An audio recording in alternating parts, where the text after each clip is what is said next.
This is Eric Allen Bell. When he wrote 2 articles critical of the website Loonwatch, he was asked to leave the Daily Kos. Afterwards, he became a topic of conversation at Loonwatch, and in the ensuing exchanges in the comments section, Mr. Bell accused Loonwatch star writer Danios of having ties to Hamas, to which Danios replied, "I condemn Hamas. I have always condemned Hamas. They target civilians and follow a form of Islam that is completely unacceptable to me." But is that really true? A look at the numerous Loonwatch pages that come up from a search for the term Hamas, we can see that Danios and Hamas are quite compatible politically. Take for example this one. The flotilla has nothing to do with Hamas. If we place the flotilla at the center of our discussion, then rotating around it are the names of groups such as the Turkish NGO IHH and the Free Gaza Movement. These 2 groups, the Free Gaza Movement and the IHH, organized the 2010 flotilla disaster.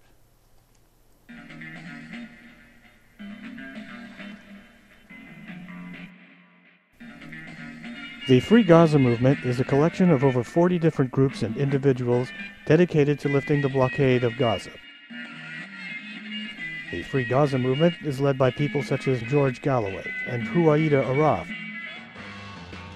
Huwaida Araf is the co-founder of the International Solidarity Movement and is the chair of the Free Gaza Movement. The Free Gaza Movement has run the blockade 10 times. Of those 10 times, Huwaida Araf led 6 trips to personally bring aid to Hamas. In 2002, Huwaida Araf personally brought aid to Palestinian gunmen who had taken hostages during the Siege of the Church of the Nativity.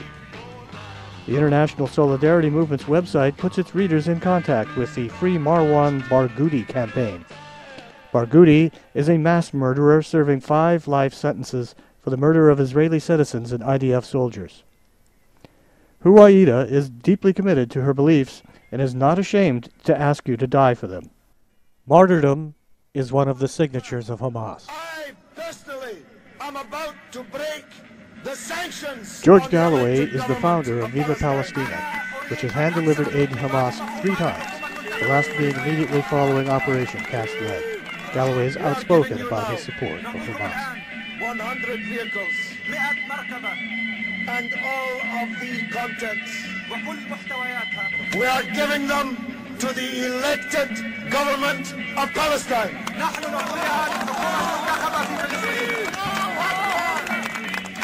To the Prime Minister Ismail Haniya.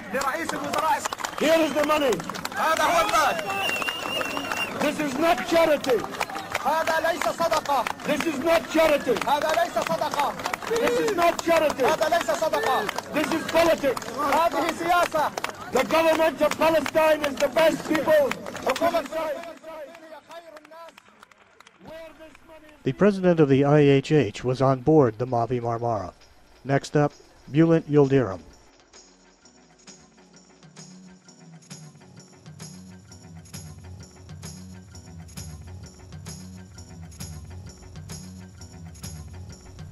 The close association of the IHH, Yildirim, and Hamas are clear.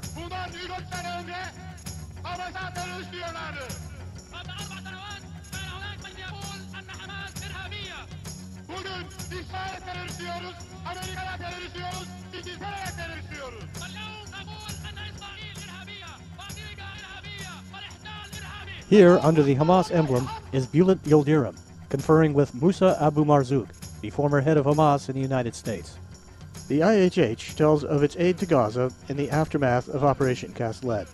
If Hamas fighters and their survivors are receiving the lion's share of the aid, then this would be very close to what the Holy Land Foundation was shut down for.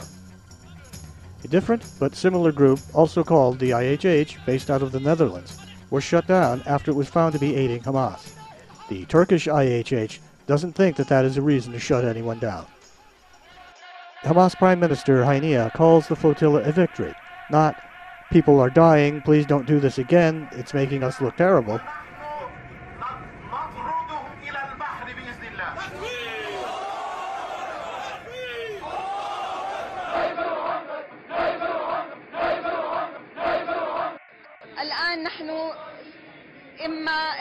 الاثنين إما الشهادة وإما الوصول إلى غزة.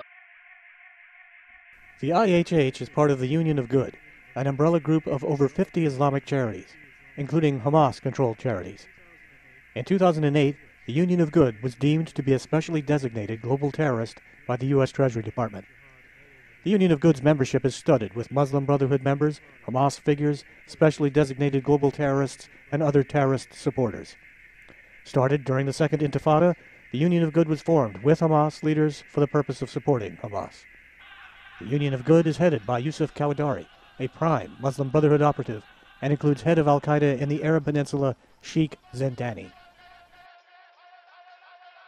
Other notable members include Al-Tataman Charitable Society, a Hamas-controlled charity. Holy Land Foundation was part of this group. Al-Aqsa Foundation, another Hamas-controlled charity, and the World Assembly of Muslim Youth, a Saudi financial conduit to fund al-Qaeda. This is the milieu that the IHH comes from, Hamas charities and al-Qaeda fronts.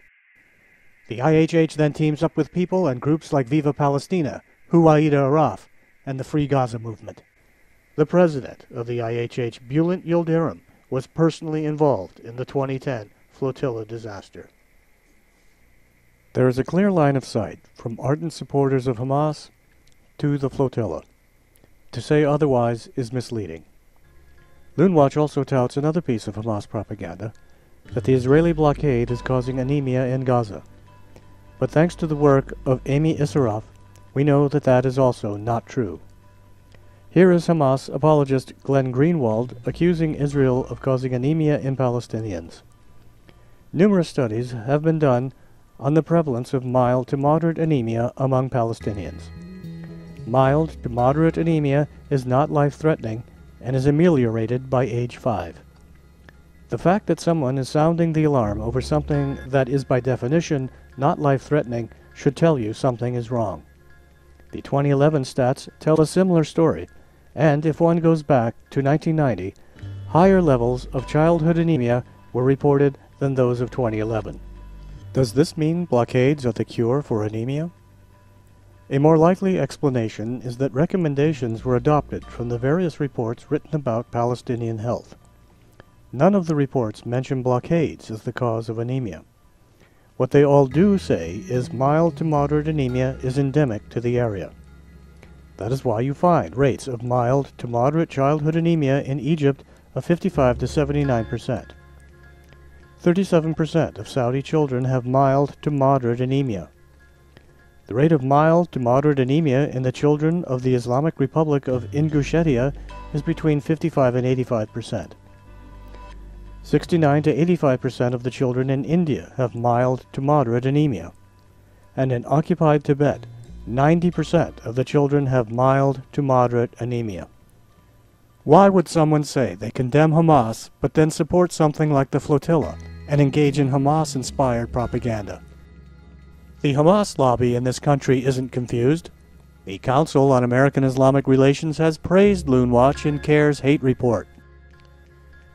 I believe this is the proper orientation to have towards Loonwatch. That is, they carry water for Hamas and support the Hamas point of view. Here is another example. A defense of the Holy Land Foundation, a strong indication of Hamas sympathies, written by M. Sharif Bassiouni. Mr. Bassiouni is also on the advisory board of the Free Gaza movement.